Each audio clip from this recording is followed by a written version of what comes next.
Well, good morning and welcome to the third week of this semester. This week I'm trying I've decided to combine the two videos since I don't really have that many announcements to make.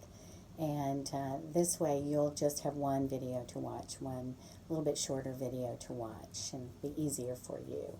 So just first of all, by way of announcements, I did have a few questions over the course of last week. And so let me reiterate that every week, of course, you will have a discussion board post to do, and you will have a short reading quiz. I will get those up. Usually the discussion board post topic will be up by Monday, and the quiz will be up by Tuesday or Wednesday. You have until Sunday to complete both of those. I will start grading the week's work then on the following Monday. So today, by this evening, I will begin to grade your work from last week.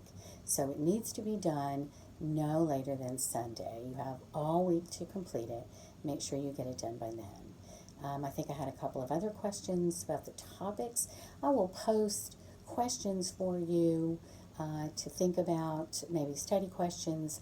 There may be questions in the comments that I write in the content area, but answer the questions in the discussion board post itself, in the topic itself. That's what I mean for you to write about. So one more note, I am writing in each of the folders in the content area. I am writing a brief description of the week and what you need to do for the week, and a few comments. You won't see those unless you actually go to the content area. So over on the left side where the content area is in your course, click on the down arrow beside Content Browser, and it will say Go to Content. That's what you need to click on. And then you will see the week's folder, and you'll see what I've written, and you'll also see links to anything I've put in the folder for you. This week you're going to be reading a couple of ghost stories by the Irish author John Connolly.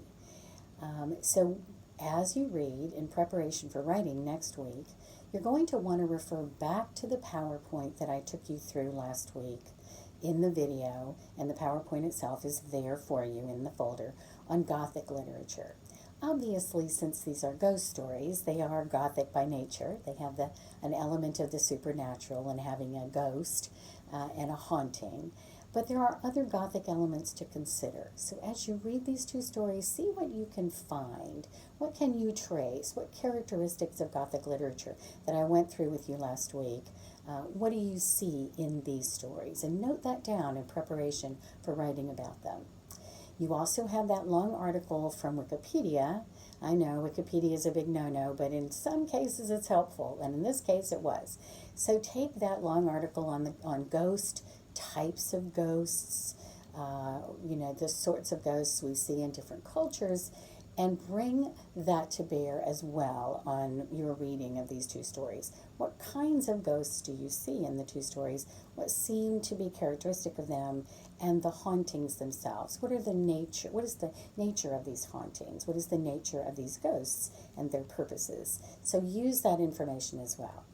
I've added one more resource for you, and that is an excerpt from an article by a scholar named Jeffrey Jerome Cohen, and he calls his theory monster theory. Cohen's basic premise is that we, in each culture, we create monsters, and at different times, certain monsters seem to preoccupy us more, and they seem to scare us more. And then sometimes monsters kind of go out of style. We're not really afraid of them anymore. So, for example, think about vampires. Vampires were very big, right, in the 90s and the early 2000s. You had movies and books, Vampire Diaries, TV shows, right? The Twilight series, Buffy the Vampire Slayer. And so we seem to really be preoccupied with vampires, which seemed, if we thought about the kinds of vampires we were seeing, and we analyzed it a little bit, seemed to be connected perhaps to our desire for eternal youth and beauty, because the vampires in these stories were young and beautiful and handsome, and they were going to live forever. and so seem to signify something about our fear of dying and our desire to be young and to keep our youth throughout our lives.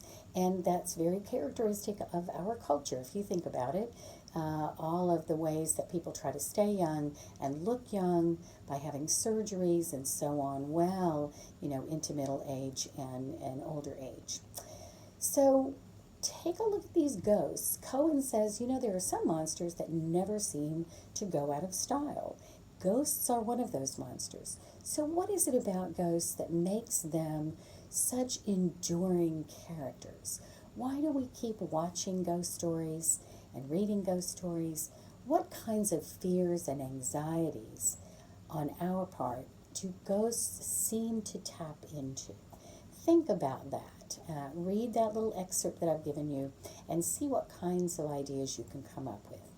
All of this is in preparation for the essay that you'll begin work on next week. Remember, you're going to write an analytical essay. I'm asking you to analyze the readings that you've read and use the resources that I've given you as you write your essay. And next week I will talk about that extensively in preparation for your first essay. Meanwhile, have a good week and get in touch if you need me.